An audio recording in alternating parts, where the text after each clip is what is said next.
Hi, I'm Heidi and welcome to Philippine Antics. I'm glad you can join us today. Guys, be sure to like this video, and if you haven't already subscribed, we're trying to reach our goal, our next goal of 10,000. Be sure to check out our new merch, and be sure if you have any questions, you can email us at philippineantics@gmail.com, and don't forget to comment, guys. Comment and let us know what you think of this video, and be sure to stick around to the end.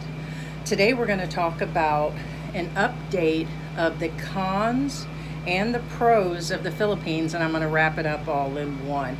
So the Philippines is a country in Southeast Asia that I arrived last July, so I've been here a little over a year, and I am here to stay. I'm applying for my 13A for permanent residency. Here in the Philippines, I came here on a balikbayan. When I got here, there were a lot of things that I liked, and there are a lot of things that I disliked. Have they changed or not? Yes, they've actually changed. Once you're here for 6 months to a year or several visits, you will find that you can adjust to some things. Some people can and some people can't. So for these reasons, they leave. So the first thing that I'm going to talk about that I think we will discuss are the pros and cons. We'll start with the cons, okay?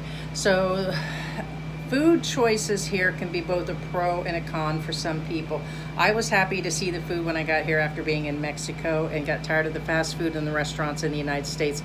Here the food is diverse. The one thing that I hear from people that they don't like is a lot of it is fried and sugary, and the choices are limited. There's a lot of street food that you guys can eat inexpensive, but a lot of people cannot adjust to all the sugared and fried items, and there's going to be a lot of rice, guys, a lot of rice. So the food can be a con for some people here. In Pampanga, it has the best food in the world, though. The next thing I'm going to talk about is, which becomes a major problem for people, are the means of transport. So you're looking at a lot of buses, trikes, bikes, and jeepneys. You guys can order up a Grab also.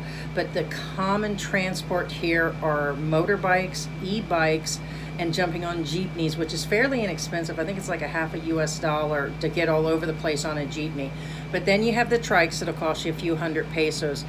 The cons of that is if you're a tall person, you can just forget about it. There's several people that I know that can't get in, and I am almost 6 foot tall, and I'm a big plus size girl, which we'll get to here in a minute. So the means of transport can become a problem. Then you're going to be waiting. So if you go to the mall or something by trike or something, then you're going to be waiting outside in the heat for quite a while. Okay. And then after that, you will get to another place. Like, let's say you're going all over the place for a day. You may not get a trike the next time around. So then you may be on a bus or a jeepney to get around, and you're going to have to wait. My means of transport with George turns out to be, we like the Grab. Problem with Grab is it's not available in all areas, especially if you're out inside of the province, and also it takes a while. Sometimes we're waiting, sometimes 20 minutes, guys, we're waiting for a Grab. So transport can become a problem for people, and getting from point A to point B doesn't happen. So if you guys are disabled or limited walking like me and some other friends that we actually have, it's going to be a lot of walking wherever you go, so that could become a problem for somebody with disabilities, okay? The next thing that I want to talk about is it's hot, guys. It's extremely hot. When I got here, I stayed inside for quite some time and ran a lot of air conditioning, and a lot of the places here that you're going to go to will not have any central air. You're going to be dealing with split air cons or just standalone units or window units. When you're out in the province, sometimes you don't need it depending on the time, but a lot of people cannot get adjusted to all the humidity and the stickiness, and we go through a lot of baby powder. Even George gets powdered, guys. So I never use powder in Florida, and I'm a big girl. It becomes a plus to bring some with you when you come. If you do a balikbayan box, ship a bunch of it, but they do have it here. The weather gets extremely hot. Then you're dealing with other things besides the actual heat. Then you're into typhoons and earthquakes, and then you're dealing with a lot of raining. So if you're just coming here to visit, be sure to check out what time of the year that you're coming. And if you're coming here long term, check the areas that you're going to see if they're actually safe. That's why we have chose the Angeles City area. The next thing that is on my list is the no stock inefficiency thing that goes on here. A lot of the restaurants usually are out of several of their items. One time I ordered from Wendy's, I know it's a crime, that they were out of like 5 or 6 items. Ice cream machines are always down. You go into the grocery stores, you know, part of the items are actually missing. If you go to order something, you're definitely, if you have food deliveries to your house, such as groceries or something, they're gonna be out of stuff. If you're looking for things in the mall, you'll go in there, they won't even know what you're talking about. One day they'll say, such as like a GoPro or a camera item or SD cards, or any of the items you're looking for your phone. Maybe they're one day and not the next. They'll say it's there, then you go in. The inefficiency, things are always out of stock. Also, when you go to call, like customer service or call a place, you'll call 7, 8 times. You're not going to get it when you're overseas trying to call. It's going to be hard too. Phones and customer service is inefficiency. Next is the traffic, right back to the means of transport. Traffic is horrendous here in most areas. Even if you're out in the province, you're dealing with slippery roads, bad roads, winding roads, no roads at all. And then you're dealing with just bumper to bumper traffic during certain times. And if you go to Manila, I suggest that you actually just take a cab, or you actually walk or let somebody else drive. Taking your vehicle into Manila can be an actual problem. Traffic is horrendous here. Next, I'm going to talk about flat out, you cannot own property. That is a very much an actual con. Next, and just your wife and other people can actually own it. You can own condos. That's a whole different situation. Owning a condo, you have to make sure you're in a building that's got X amount of Filipinos, and then sometimes they require an additional lease and all that, but technically you don't own the land, so you cannot own the land. Next would be the infrastructure, bad internet, power outages. Even in the big cities, it goes down here several times a month, and we're in a good area. Internet becomes super slow. It's better than Mexico. So infrastructure is really bad here. Is it getting any better for me?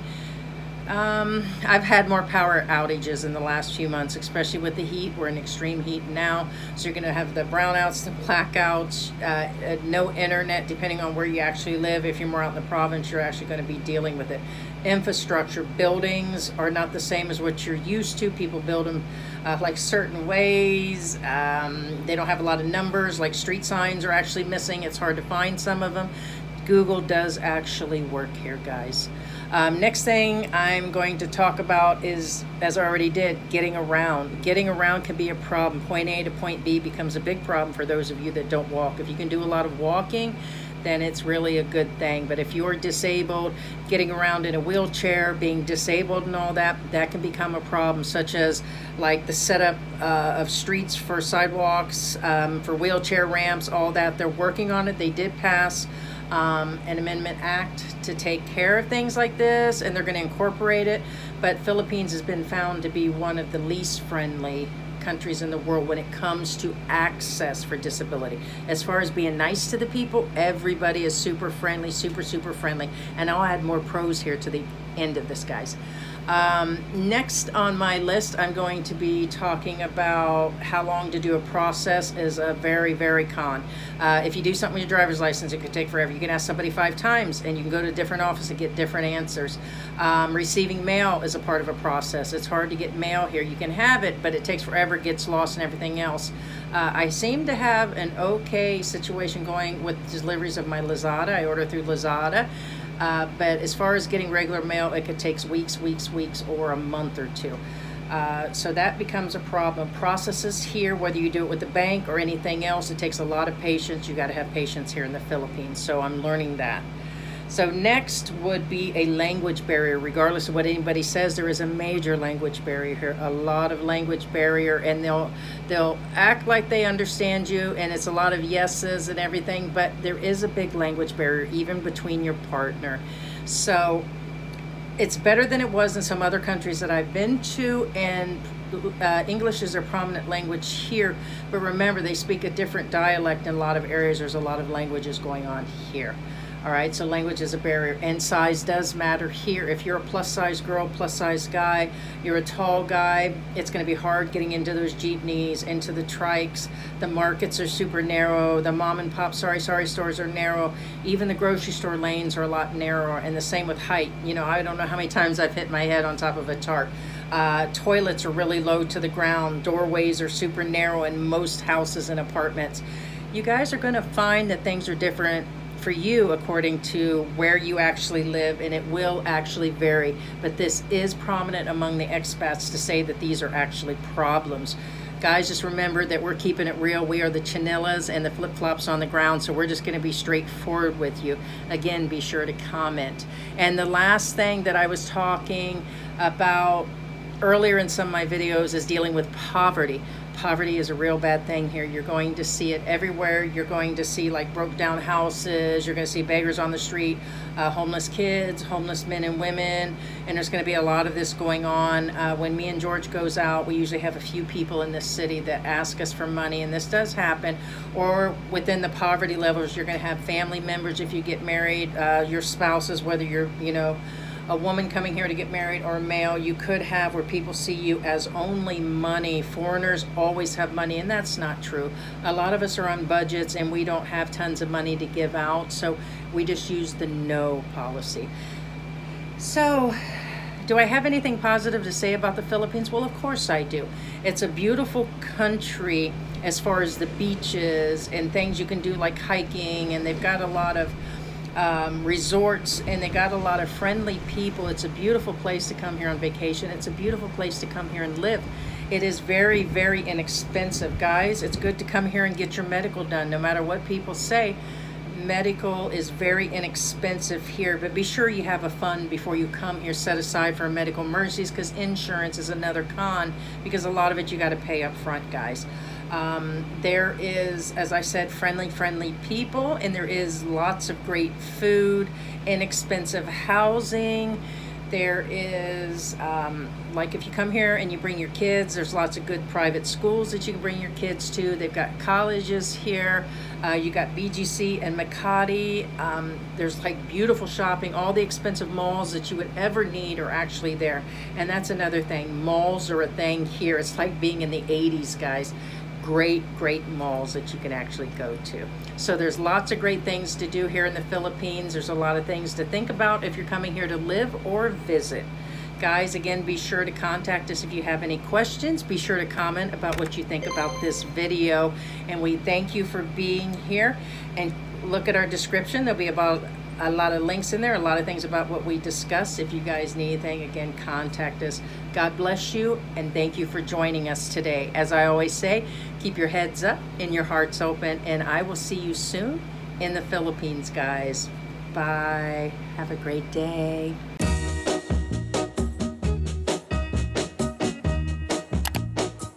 I'm gonna tell you that I love you 100 times a day. You'll get tired of my voice, that's how much I'm gonna tell you that I'm